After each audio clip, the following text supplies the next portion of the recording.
Ok អញ្ចឹងអានេះគឺជារបៀបនៅក្នុងការចូលទៅមើល story ចាស់ៗដែលយើងធ្លាប់ធ្វើការ add នៅក្នុង account Facebook របស់យើងប៉ុន្តែមុននឹងចូលទៅមើលគឺបងប្អូនត្រូវទៅបើកមុខងារមួយនៅក្នុង setting ជាមុនសិន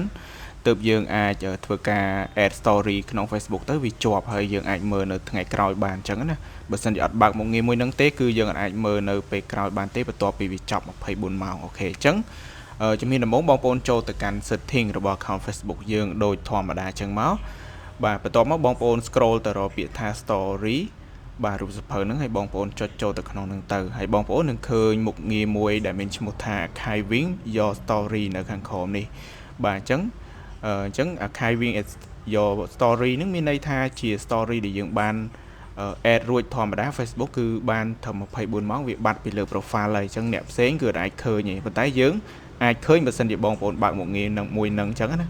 តែបើសិនជាបងប្អូនបានបើកមុខងារមួយនឹងទេគឺយើងអត់អាចឃើញនៅពេលក្រោយទេ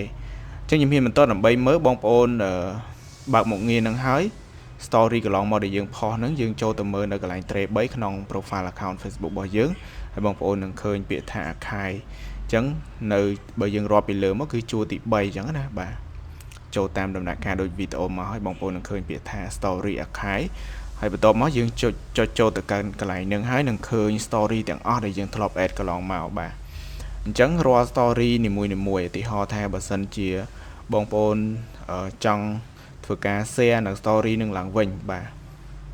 គឺបងប្អូនអ្នកគ្នាអាច share បានអញ្ចឹងឧទាហរណ៍ថាខ្ញុំចុចនៅលើ story មួយនេះខ្ញុំចង់ share វាឡើងវិញគ្រាន់តែយើងចុចសញ្ញា share នៅខាងក្រោមហ្នឹងមក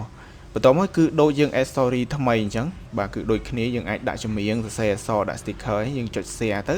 គឺយើង add story សារថ្មីបានអញ្ចឹងណាបាទអញ្ចឹងអានេះគឺជារបៀបក្នុងការកំណត់ឲ្យ account Facebook របស់យើងរក្សាទុកនៅ story ចាស់ៗ